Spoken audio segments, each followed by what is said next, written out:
반갑습니다. 안녕하십니까. 아, 안녕하십니까. 예. 역시 그 비문학 2주차. 네, 2주차.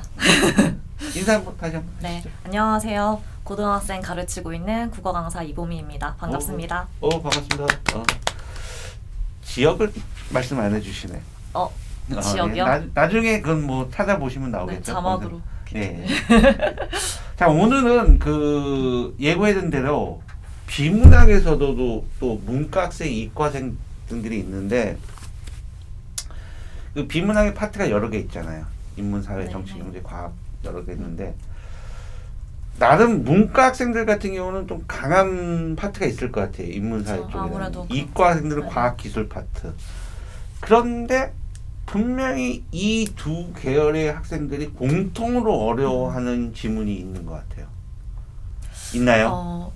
있죠, 당연히. 그러니까 이건 이제 제가 헤아려 본 건 아니고 이제 신문에서 봤는데 그 이제 비문학을 틀린 것을 분석을 해보니 애들이 또 상위 오답률을 분석을 해보니 비문학 중에서도 과학기술이 가장 상위의 랭킹이 되더라고요. 아무래도 이제 과학기술이 가장 많이 틀리기는 해요. 근데 물론 이제 문과 학생들은 인문 예술을 좀 더 쉬워하고 이제 이과 학생들은 과학기술을 좀 더 쉬워하기는 하는데 사실 이제 그냥 공통적으로 어려워하는 부분을 물어보시면 아무래도 사회경제를 어려워하는 것 같아요. 네, 왜냐하면 그 문과도 아니고 약간 이과도 아니고 그쵸, 네, 아무래도 중간 성향을 갖고 있다 보니까 저는 다행히 사회경제가 되게 재미있거든요. 되게 재밌고 뭔가 유식해진 느낌이 들고 어디 가서 아는 척 할 수 있고 막 그런데 근데 학생들은 이제 사회경제를 매우 어려워하더라고요.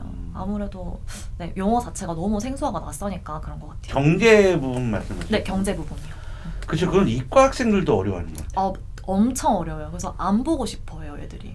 네. 문과 학생은 아무래도 경제 계산해야 되잖아.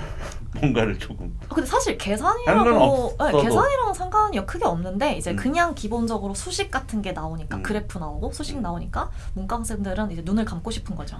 네. 아무래도 불수능이었다, 국어가 불수능이었다라는 해 딱 보면은 역시 딱 그 지문 비문학 지문 보면은 경제 지문이 또 맞아요. 꼭꼭 있어요. 네. 맞아요. 네. 아니 그러면 이렇게 비문학이 계속 이렇게 어려워지고 하는데 그러면은 학생들은 매일 이 비문학 공부를 어떻게 매일 지문 이렇게 아니 우리 책 중에서 매산비 있잖아요. 매산비. 네. 근데 상표 얘기 그냥 해도 되나요? 해도 상관없어. 그렇구나. 네. 우리가 뭐 공영방송은 아니니까, 그렇죠. 광고비 안 받았으니까. 네. 괜찮아요. 네. 광고비 받았으면 뒷광고라고 또 뭐라고 할 텐데 우리는 네. 아니 사실 이게 매산비가 매일 비문학 세 개씩, 지문 네. 3개씩 읽고 푼다는 거잖아요. 네, 그렇죠. 그죠? 네. 그러면 읽고 풀면은 뭐 성적 올라요? 근데 이거는 매일? 실제로 어머님들이 되게 질문을 많이 하세요. 카톡으로 와 이거 다 매산비 푼대요. 제가 수학의 정석처럼 다 푼다는 거예요. 물론 근데 결론은 정해져 있어요. 안 푸는 것보다는 낫다. 근데 이제 푸는 방법을 제대로 모르고 풀면 저번 주에 말씀드렸다시피 애들이 문제는 들이다 푸는데 푸는 거에 비해서 성적이 안 나오니까 지칠 수 있다. 그러니까 방법을 알고 풀어야 되고 이제 알고 풀어야 된다고 말씀을 드리죠. 네, 그래서 결론적으로 말씀드리면 안 하는 것보다는 낫지만 잘못하면 괜히 힘만 빼는 걸 수 있다라고 말씀드리고 싶어요. 아니 애들이 매일 지문 읽고 풀어요. 매일 읽고 풀어도 원래 그 아이가 가지고 있는 어휘력이라든지 문해력이라든지 이런 부분이 예를 들어서 50밖에 안 되는데 100을 끌어낼 수는 없잖아요. 그렇죠. 그걸 푼다고 해서 끌어낼 수는 없죠. 그러니까 매일 지문 3개씩 읽고 풀면 성적이 오른다. 그거는 말이 안 되는 것 같은데요. 근데 이제 사실 저도 비문학 지문을 많이 풀어서 비문학을 잘하게 된다라고 가르치진 않아요. 근데 인문, 예술, 사회경제, 과학기술 중에서 특히 사회경제 같은 경우에는 그 세 영역 중에 유일하게 문제를 많이 푸는 게 도움이 되는 영역이에요. 왜냐하면 물론 과학기술도 그렇기는 한데 사회경제 같은 경우에는 나왔던 개념이 또 나오고 또 나오고 또 나오기 때문에 학생들 입장에서는 지문 자체가 다시 배경 지식을 삼을 수가 있는 거죠. 그러니까 기출된 개념이 재기출되기 때문에 이 개념은 지식을 머리에 넣어놔도 다음에 문제를 풀 때 언제든지 활용을 할 수 있는 배경 지식이 되는 거죠. 그래서 사회경제는 많이 풀면 도움이 분명히 돼요. 왜냐하면 이제 용어 자체가 익숙해지면 다음에 문제 풀 때는 아무래도 그 낯선 느낌 있잖아요. 그래서 경계가 약간 허물어지는 느낌이 있어서 접근하는 그 마음 자체가 달라요. 그래도 한번 풀어볼까? 어디서 들어갔던 건데? 이런 생각이 드니까. 그래서 인문예술이나 과학기술 같은 경우는 아무래도 구조화를 시키는 게 더 중요한데 사회경제는 문제를 많이 풀어보는 건 확실히 도움이 되는 것 같아요.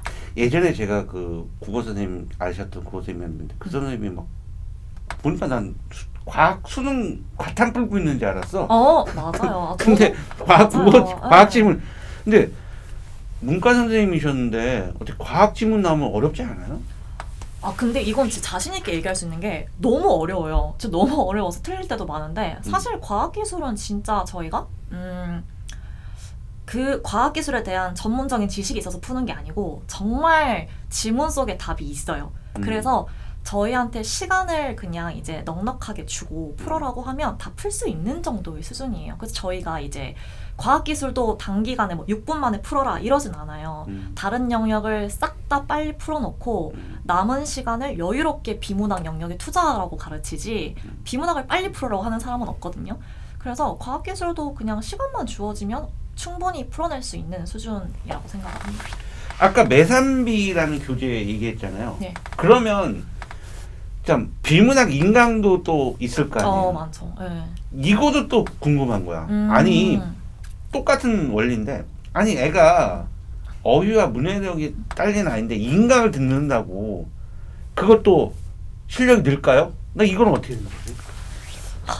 이것도 안 듣는 것보단 낫지만 사실 문학이랑 뭐 문법이랑 독서 중에 가장 인강으로서 뭔가 실력을 올리기가 힘든 영역이 독서죠. 왜냐하면 인강을 보면 저도 뭐 유명한 강사분들 인강을 많이 들어봤지만 사실 뭐 결론적으로는 그냥 지문을 해설해주고 문제를 풀이해주는 수업밖에 될 수가 없기 때문에 정말 내 독해력을 끌어올리고 싶다 아니면 지문을 분석하는 방법을 내가 좀 내면화를 체화를 시키고 싶다 하면 오프라인에서 도움을 받으셔야 돼요. 왜냐하면 피드백하는 과정에서 쌓이는 그쵸. 거기 때문에 자기가 뭘 알고 뭘 모르는지는 사실 그걸 모르기 때문에 학원을 다니는 거잖아요. 그래서 이제 그걸 옆에서 조력을 해줄 사람이 필요를 한 거죠. 그러니까 넌 이걸 못하니까 이걸 열심히 해야 돼 라고 말해줄 사람이 필요한 거예요. 그래서 비문학 인강을 듣는 거는 뭐 기출문제 해설 정도는 도움이 될 수 있겠으나 다른 영역들에 비해서는 그 이제 뭔가 효과가 좀 미미하다. 네. 이 비문학을 공부하는데 개념이라는 부분이 필요한가요? 어떤 개념? 그러니까 예를 들어서 뭐 딴 것들은 다 어떤 영역들에서 문학을 들어간다든지 어떤 그죠. 비문학에 에 따로 대해서 좀 개념이라는 게 필수 개념은 없어요. 그죠? 없고, 아까 말씀드렸던 뭐 사회 경제에서 자주 나오는 개념 같은 건 있을 수 있겠으나 뭐 문학처럼 필수 문학 개념 뭐 이런 건 없어요. 그래서 사실 개념 강의라는 게 존재할 수가 없죠. 비문학 같은 경우에는 찍어도 뭐 하루 정도. 자 이번 주 주제가 원래 이제 문과생, 이과생 공통으로 어려워하는 비문학 파트. 뭐 보미쌤이 말씀하시는 대부분 보니까 경제 파트가 네네, 어렵다. 그럼 경제 파트 경제 지문만 이게 추려서 따로 공부하는 건 효과가 있나요?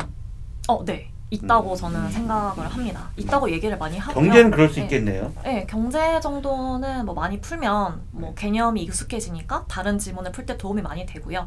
그리고 아무래도 문제 유형이 정해져 있다 보니 이제 학생들이 문제를 많이 풀면 지문을 읽으면서 이 구절은 이런 식으로 출제될 수 있겠구나라는 게 생각이 들어요. 한 3학년 올라가면. 네. 근데 그런 생각이 들 때까지 놓지 않고 꾸준히 공부하는 게 매우 중요하죠. 비문학은. 이 비문학의 세계는 끝이 없는 것 같습니다. 너무 추상적이고 사실 저도 학원에서 그냥 강의하는 게 좋지 막 비문학 어떻게 공부해야 돼요 이러면 언어로 형용하기가 너무 힘든 것 같아요. 왜냐면 영역 자체가 추상적인 영역인데 추상적인 영역을 구체적으로 형상화를 해서 말을 하려다 보니까 힘든 것 같아요. 그렇죠. 자 그렇다면 지금 2주 동안 우리가 이 비문학에 대해서 계속 얘기를 하고 있거든요. 그러면 이런 생각이 들죠. 이게 비문학이라는 자체가 사실 이게 고등학교 올라가서 내가 수능이나 내신 때문에 비문학을 공부를 해서 성적을 끌어내겠다. 그러면 이렇게 비문학이 어려운 파트고 좀 난이도가 있는 거라면 사실상 저 밑에 학년 초등 어릴 중등에서부터 때부터? 네네. 준비를 해 와야 되는 거 아니냐. 그죠? 너무 네 당연한 말씀. 네, 당연한 거죠. 근데 너무 그런데 사실은 현실은 그렇지 않아요. 그래서 이 그쵸. 부분을 이 주제를 음. 다음 주에 한번 집중적으로 한번 좀 저학년 때부터 예, 어떻게 어떻게 저학년 아, 때부터 네네네. 공부를 해 비문학에 대한 대비를 할 것인가 학습법 있나 네, 이 부분에 대해서 알겠습니다. 집중 탐구 한번 해보도록 하겠습니다. 네. 오늘 방송은 여기까지 여기까지. 진행하도록 하겠습니다. 네, 감사합니다. 오늘도 감사합니다. 수고하셨습니다. 네.